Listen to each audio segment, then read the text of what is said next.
What up, boys? Defox here, and today we bring Sorcerer Stormeweaver arc with the builds, with the gems, with the skills, with what I did to come here. I'm already in the end game, and with the truth about some of the builds, some of the storm arcs, a lot of information that you see on YouTube. As you guys know, I'm really like a new player, and I want to give you guys like the real information about it. I want to give you guys like the truth about PoE2 and the truth about Stormweaver. So I just finished the Act 3.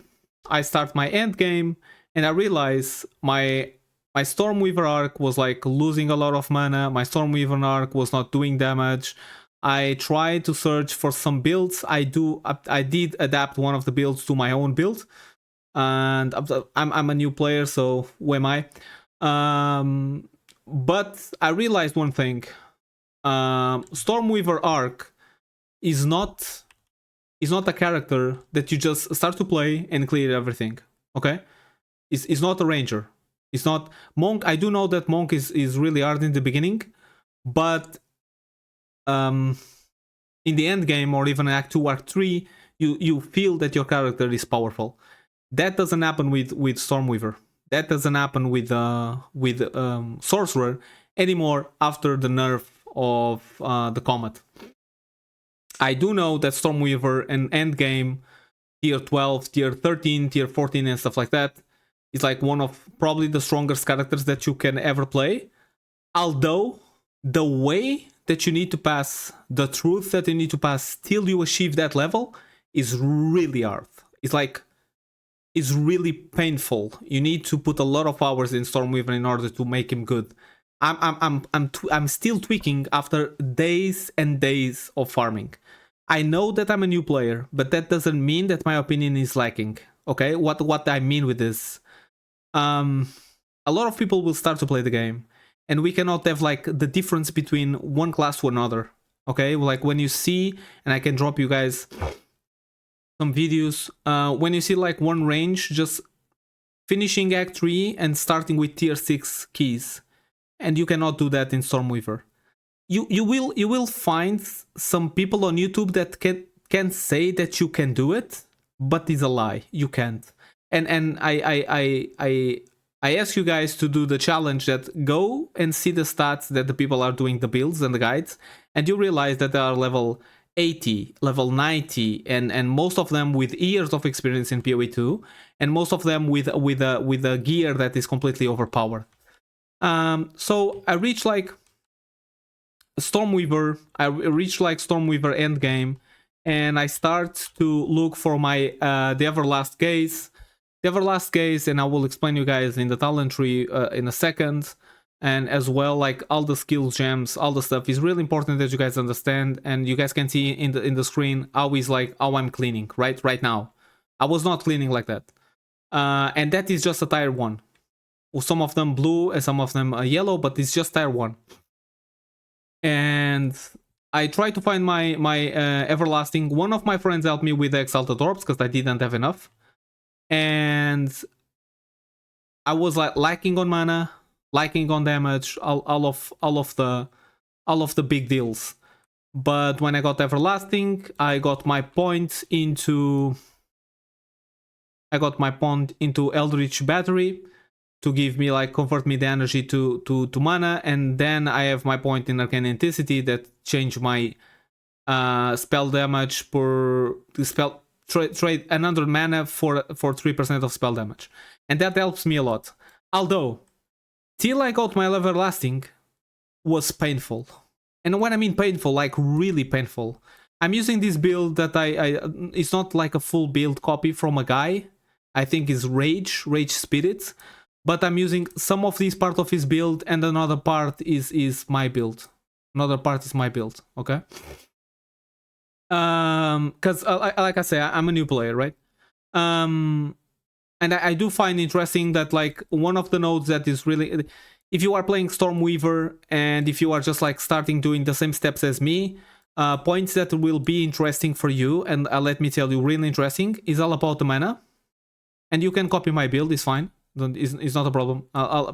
like 50% of the people is playing with this build, another 50% of the people are playing with instead of going right, you go left, you pick up like the damage alignment, and you go for the shield. So basically it's almost the same step, but on the left side. But I will tell you like the stats. Let's face these like wow, okay? So the stats will be intellect, energy shield, mana, and lightning exposure and lightning shock. These are the stats that you want to find it, okay? These are the primary stats that you want to find. So I just like start to build as the same way, and then I realized that I could get like some damage into the lightning, and I could do more elemental damage and 20 increased spell power. And you can get this node over here, the 20 in spell power, and you get like the 20 spell power over here as well. One of the nodes, and let me explain you why, and why do I agree. On the node on the right side with alternating current, you have 25% increased mana regeneration, and one of the biggest problems that you're gonna have as Arc Sorcerer into end game is going to be mana, okay? And this node over here will help you a lot, like 20% increased mana regeneration rate if you have shocked the enemy recently, and 20% increased magnitude of shock you inflict. The other node that is going to help you a lot is this one, Echoing Thunder, 20% increase elemental damage if you have shocked an enemy recently. So when you start to reaching the end game, you will realize that your Spark, I'm playing Spark, that your Spark doesn't do damage enough. That's why you should pick up some of the elemental, and you should pick up Echoing Thunder over here. Another node that is really important are those two. One of them increases the shock, this drain shot, and you win like 5% lightning damage and cold damage. And the little ones give you like increased shock. This imagine if we are talking about WoW, this will like proc your mastery, okay? And 3% increased attack cast speed with lightning skills, and lightning quick, 14 increased lightning damage again, and 8% increased attack cast speed with lightning skills. One of the biggest ones is the Eldritch Battery. So let me put this like in simple words. This is the talent that no matter what, if you are playing Stormweaver Arc, you will need it. Okay, no matter what build you build, this is the only talent that everyone is using. And why? Because of the energy and the mana. And I already explained to you guys why. Because of this amulet here. So I saw many like I saw a lot of builds. I saw a lot of builds in the internet, and some of them say, "Oh no, you can do 12,000 damage and 20,000 damage, and you just need to pick up this talent when you have the everlasting gaze, and the build, even if you don't have the build, even if you don't have the amulet, the build will be good as well." This is a lie. It will not be good. Will not be good. If you are a new player, do not play Sorcerer. Just go and play range. It's way easier. It's not painful. You will not need to put like 10,000 hours in order to pass by the end of factory and beginning of tier stones. Although I'm a new player, so probably that is a plus on the difficulty. But I don't believe the game should be that hard, because I saw other people playing with other classes and it's way easier than this. So the moment you have like the item, the moment you have the amulet, and the moment you have like this talent with the amulet and arcane intensity, the game starts to be easier. Another note that I want to give you is I did choose, I was trying out Strike twice. And it's good. I do believe it's good. But if you just have 4 points, do not come here. Do not come on Shock Chance and Strike twice. Just go the normal. Just go 4% increased mana and just go Force of Will. The game will be... the play game will be more comfy for you if you just go mana and Force of Will. Another talent that is important and is like for everyone playing Stormweave is Touch of Arcane.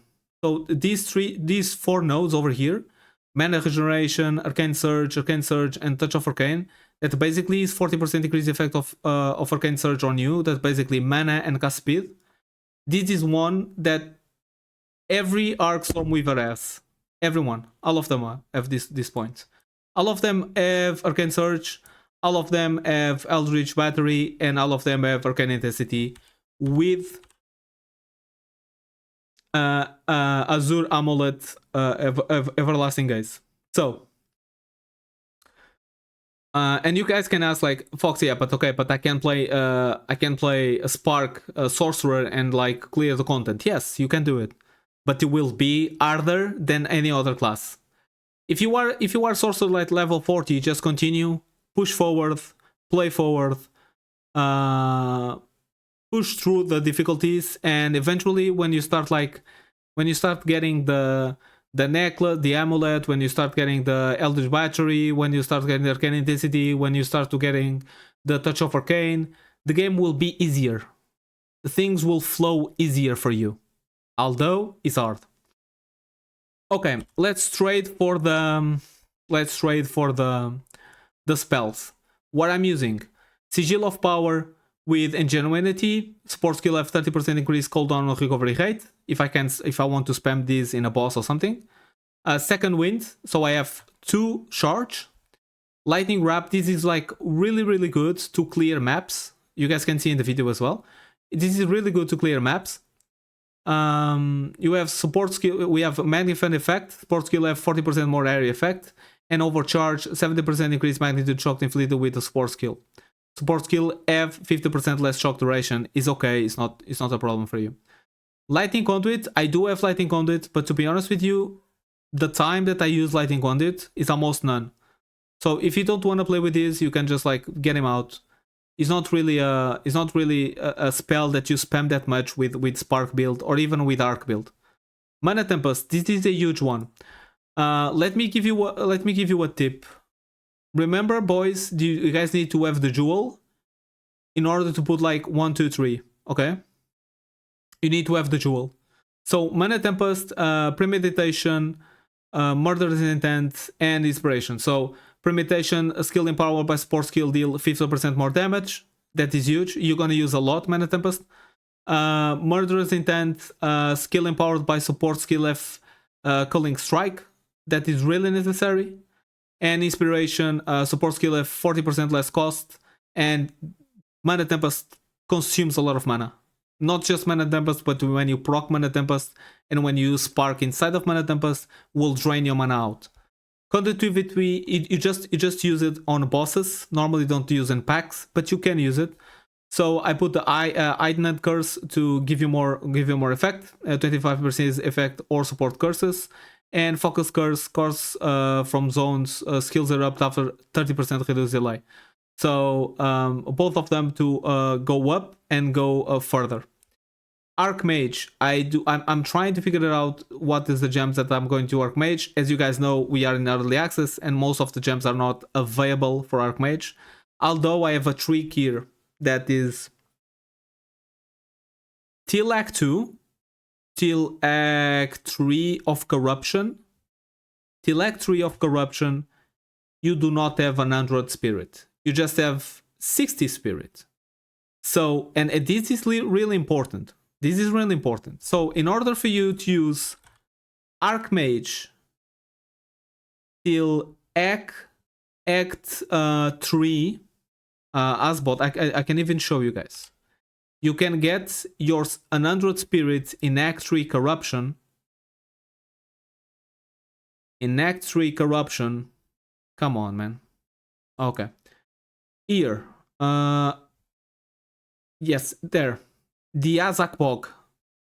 Act 3 Corruption, the Azak Bog, when you kill the witch, is when you get the 40% spirit that you need.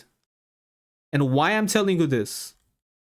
If you do not have the 100 spirit, you cannot use the two-handed staff. You will need to use one scepter And when you get one scepter, you are losing stats, you are losing mana, you are losing lightning spell, and you are losing probably spell lightning damage. So you are losing a lot of stats in order to use Archmage. But or you just use a scepter, or you have like spirit in every single piece that you have. And to be honest, it's hard to find pieces with a spirit in every piece. Probably you're gonna find the amulet, but will not be enough because you need 40.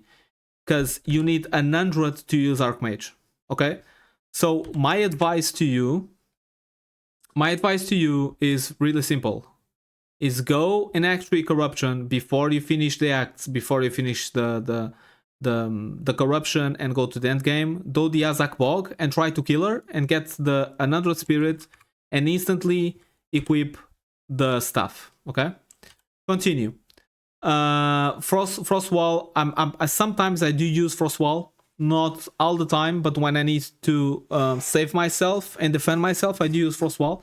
So I do believe you should use it as well. It's a really good defensive cooldown. Control the destruction to do more damage, and icicles to survive less, so you can do more damage with Ice Wall. Another core ability on this build is Orb of Storms, not just because of the damage that it does, but mostly because of the mana that gives you.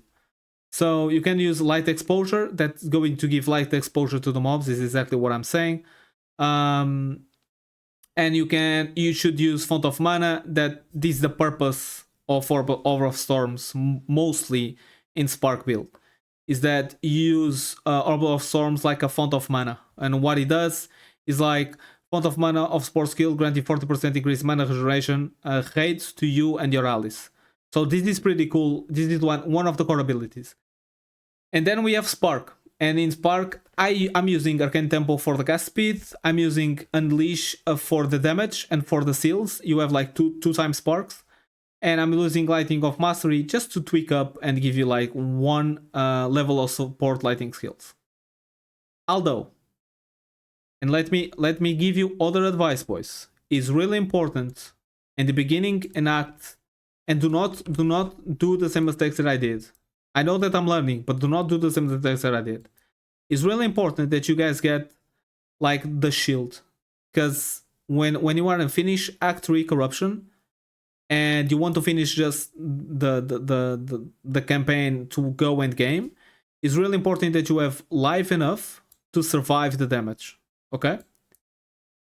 It's going to be hard, but it's possible. And the moment you just clear everything and you start to end game, the game will be more fluent for you. Okay? And I want to say this why.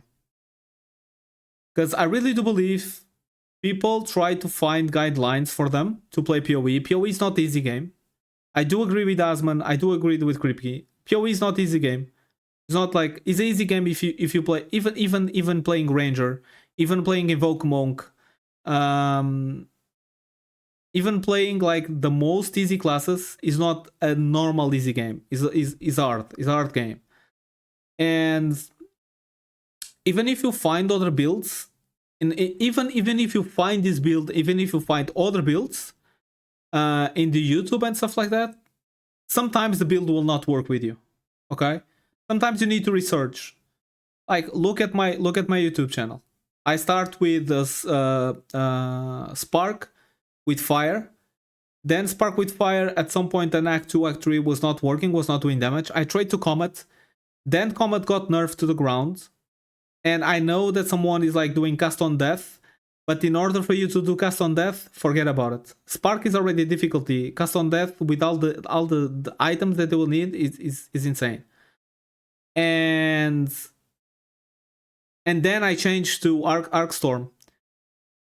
Sometimes in this game will be really hard for you to just develop yourself as a player. Okay? So my advice to everyone, if you are playing Sorcerer already and if you want to try out this build, for me is awesome. I'm just trying to be honest. I'm just trying to be truthful. And just like give the information to people.